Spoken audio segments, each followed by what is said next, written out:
झंडा दिखा है, ये गलत है या सही है? मतिमंद है। मतिमंद को मंदबुद्धि भी कहा जाता है। पागल है, मेंटली अब नॉर्मल है ये सब। या तो गांजा पिए रहे होंगे, हमें लग रहा है ये लोग, या तो गौमूत्र पिए रहे होंगे या गोबर खाए रहे होंगे। ये तीन चार कॉमन चीज़ें हैं। ये तीनों में से कुछ न कुछ इन लोगों ने किया होगा, और नॉर्मल आदमी तो नहीं करता। यही भारतीय जनता पार्टी के लोग स्वामी प्रसाद मौर्य जी का सम्मान करेंगे और कहेंगे कि बहुजन महापुरुष हैं।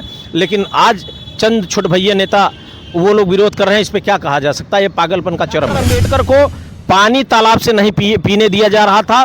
वहाँ पे जिस तालाब में कुत्ता पानी पी सकता था, सुअर पानी पी सकता था, गाय बैल पानी पी सकते थे, वहाँ पे महार समाज के लोग पानी नहीं पी सकते थे। मानव नहीं था, वो पशु से भी गिरा हुआ था। उन डॉक्टर अंबेडकर का भी विरोध हुआ और आज भी उनकी मूर्तियां तोड़ी जा रही हैं। का कब्जा कर लिया गया। क्या बात कर रहे हैं? अभी मैं परसों कोराव में संविधान महोत्सव में था। संविधान को अपने तरीके से एक तरीके से उसको घेर लिया गया है और थाने में फोन हो जाता है, FIR दर्ज नहीं होती है। अगर आज स्वामी प्रसाद मौर्य जी को वो जिस तरीके से हमला हुआ, कहीं कोई घटना हो जाती, उनके हाथ पैर में चोट आ जाती, कहीं कोई अनहोनी हो जाती, तो कौन जिम्मेदार होता? इस प्रदेश की सरकार और केंद्र सरकार माननीय स्वामी प्रसाद मौर्य की हत्या करवाना चाहती है, और अगर हत्या नहीं करवाना चाहती है तो उनको तत्काल जेट प्लस सुरक्षा उपलब्ध कराए। पहले सर, क्या नाम है आपका? मेरा नाम हृदय लाल मौर्य है। मैं इलाहाबाद उच्च न्यायालय में अधिवक्ता हूँ। सबसे पहले सच का प्रतीक चैनल पर बहुत स्वागत है आपका। बहुत बहुत धन्यवाद। आपके दर्शकों का अभिवादन। क्या कहना चाहेंगे? आपने देखा होगा कौशाम्बी में जो है स्वामी प्रसाद मौर्य जी के ऊपर वहाँ पे काफिले पे हमला हुआ है, काला झंडा दिखाया गया, क्या कहेंगे उस पर आप? इस पे जो भी हुआ है आपको बताऊं, ये ऐतिहासिक चेंज है, ऐतिहासिक बदलाव है। अभी मैं पहला एक पॉइंट रख दूं, फिर मैं दूसरे मुद्दे पे आता हूं। अभी हमेशा से ये रहा, स्वामी जी का भी स्टेटमेंट मैंने सुना, उन्होंने कहा अभी तक ये रहा कि सरकारों के खिलाफ विपक्ष के लोग काला झंडा दिखाते थे, स्याही फेंकते थे, विरोध प्रदर्शन करते थे। ये बताइए, एक स्वामी प्रसाद मौर्य जैसा MLC इतना बड़ा नेता हो गया कि उस व्यक्ति को का विरोध करने के लिए पूरी सरकार को, तो इतना पावरफुल लीडर, देश में इतना पावरफुल लीडर कि सरकार को विरोध करना पड़ रहा है, काला झंडा दिखाना पड़ रहा है, ये आज तक कभी नहीं हुआ। तो बहुजनों के नेता स्वामी प्रसाद मौर्य जी एक बहुत बड़े नाम है, बहुत बड़े ब्रांड है, और सरकार से बड़े हो चुके हैं, इसलिए सरकार विरोध कर रही है। यह दुर्भाग्यपूर्ण है। ये बताइए, एक स्वामी प्रसाद मौर्य जैसा MLC इतना बड़ा नेता हो गया कि उस व्यक्ति को का विरोध करने के लिए पूरी सरकार को, तो इतना पावरफुल लीडर, देश में इतना पावरफुल लीडर कि सरकार को विरोध करना पड़ रहा है, काला झंडा दिखाना पड़ रहा है, ये आज तक कभी नहीं हुआ। तो बहुजनों के नेता स्वामी प्रसाद मौर्य जी एक बहुत बड़े नाम है, बहुत बड़े ब्रांड है, और सरकार से बड़े हो चुके हैं, इसलिए सरकार विरोध कर रही है। यह दुर्भाग्यपूर्ण है। दूसरी बात मैं आपको बताऊं, ये पहली कहानी नहीं है, ये बहुजन महापुरुषों के साथ हमेशा होता रहा है। डॉक्टर अंबेडकर को पानी तालाब से नहीं पीने दिया जा रहा था।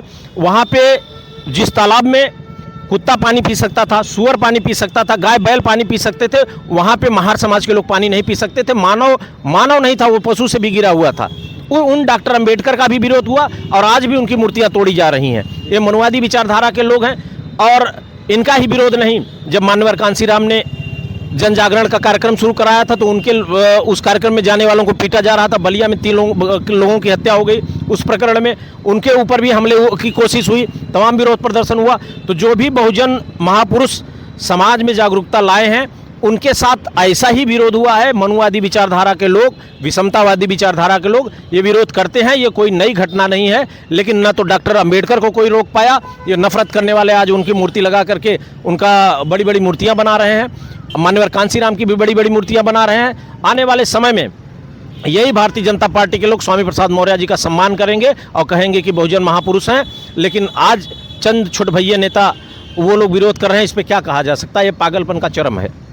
तो जो काला झंडा दिखा है, ये गलत है या सही है? मतिमंद है। मतिमंद को मंदबुद्धि भी कहा जाता है। पागल है, मेंटली अब नॉर्मल है ये सब। या तो गांजा पिए रहे होंगे, हमें लग रहा है ये लोग, या तो गौमूत्र पिए रहे होंगे या गोबर खाए रहे होंगे। ये तीन चार कॉमन चीज़ें हैं। ये तीनों में से कुछ न कुछ इन लोगों ने किया होगा, और नॉर्मल आदमी तो नहीं करता। ऐसे लोगों पर क्या कार्रवाई होनी चाहिए?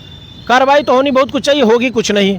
क्यों नहीं होगी? क्योंकि संविधान सबके लिए है ना। संविधान का कब्जा कर लिया गया है। क्या बात कर रहे हैं? अभी मैं परसों कोराव में संविधान महोत्सव में था।